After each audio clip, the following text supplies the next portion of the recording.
اس نے کہا مزہ اللہ نے کس میں رکھا ہے؟ صرف دو چیزوں میں، ایک خدا کی راہ میں لڑنے میں، دوسرا روزہ افطار کرنے میں۔ آپ کہہ سکتے ہو کہ روزہ افطار کرنے میں جو لذت ہے وہ کھانے پینے کی لذت ہوگی۔ میرے بھائی، کھانے پینے کی لذت ہر بھوکے کو حاصل ہوتی ہے۔ یہ تو انگریز کو بھی ہوتی ہے، بھوک کے بعد اس کو کھانا ملے گا، اس کو بھی بڑا مزہ آئے گا۔ اس بزرگ کا مطلب وہ لذت نہیں تھا جو ہر بھوکے اور ہر پیاسے کو کھانے اور پینے کے وقت حاصل ہوتی ہے۔ یہ جو روزے دار کو افطاری کے وقت لذت حاصل ہوتی ہے، یہ وہ لذت ہے جس لذت کے حاصل کرنے کے لیے دل میں اللہ کی محبت کا ہونا ضروری ہے۔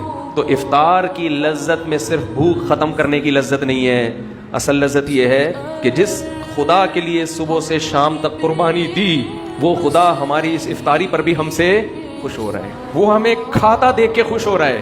اس نے کہا مزہ اللہ نے کس میں رکھا ہے؟ صرف دو چیزوں میں، ایک خدا کی راہ میں لڑنے میں، دوسرا روزہ افطار کرنے میں۔ آپ کہہ سکتے ہو کہ روزہ افطار کرنے میں جو لذت ہے وہ کھانے پینے کی لذت ہوگی۔ میرے بھائی، کھانے پینے کی لذت ہر بھوکے کو حاصل ہوتی ہے۔ یہ تو انگریز کو بھی ہوتی ہے، بھوک کے بعد اس کو کھانا ملے گا، اس کو بھی بڑا مزہ آئے گا۔ اس بزرگ کا مطلب وہ لذت نہیں تھا جو ہر بھوکے اور ہر پیاسے کو کھانے اور پینے کے وقت حاصل ہوتی ہے۔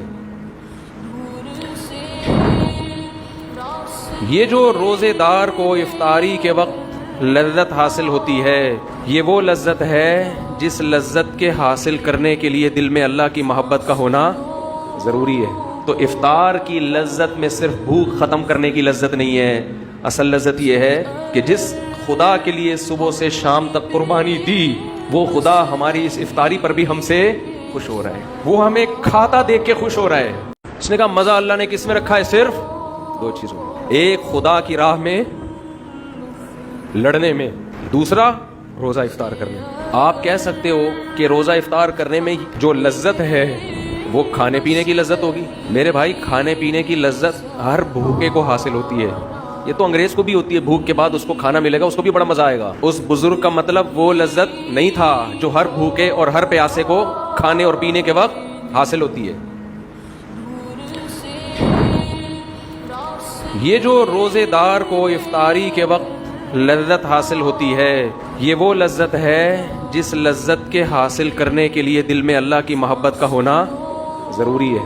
تو افطار کی لذت میں صرف بھوک ختم کرنے کی لذت نہیں ہے، اصل لذت یہ ہے کہ جس خدا کے لیے صبح سے شام تک قربانی دی، وہ خدا ہماری اس افطاری پر بھی ہم سے خوش ہو رہا ہے، وہ ہمیں کھاتا دیکھ کے خوش ہو رہا ہے۔ اس نے کہا مزہ اللہ نے کس میں رکھا ہے؟ صرف دو چیزوں میں، ایک خدا کی راہ میں لڑنے میں، دوسرا روزہ افطار کرنے میں۔ آپ کہہ سکتے ہو کہ روزہ افطار کرنے میں جو لذت ہے وہ کھانے پینے کی لذت ہوگی۔ میرے بھائی، کھانے پینے کی لذت ہر بھوکے کو حاصل ہوتی ہے۔ یہ تو انگریز کو بھی ہوتی ہے، بھوک کے بعد اس کو کھانا ملے گا، اس کو بھی بڑا مزہ آئے گا۔ اس بزرگ کا مطلب وہ لذت نہیں تھا جو ہر بھوکے اور ہر پیاسے کو کھانے اور پینے کے وقت حاصل ہوتی ہے۔ یہ جو روزے دار کو افطاری کے وقت لذت حاصل ہوتی ہے، یہ وہ لذت ہے جس لذت کے حاصل کرنے کے لیے دل میں اللہ کی محبت کا ہونا ضروری ہے۔ تو افطار کی لذت میں صرف بھوک ختم کرنے کی لذت نہیں ہے، اصل لذت یہ ہے کہ جس خدا کے لیے صبح سے شام تک قربانی دی، وہ خدا ہماری اس افطاری پر بھی ہم سے خوش ہو رہا ہے، وہ ہمیں کھاتا دیکھ کے خوش ہو رہا ہے۔ اس نے کہا مزہ اللہ نے کس میں رکھا ہے؟ صرف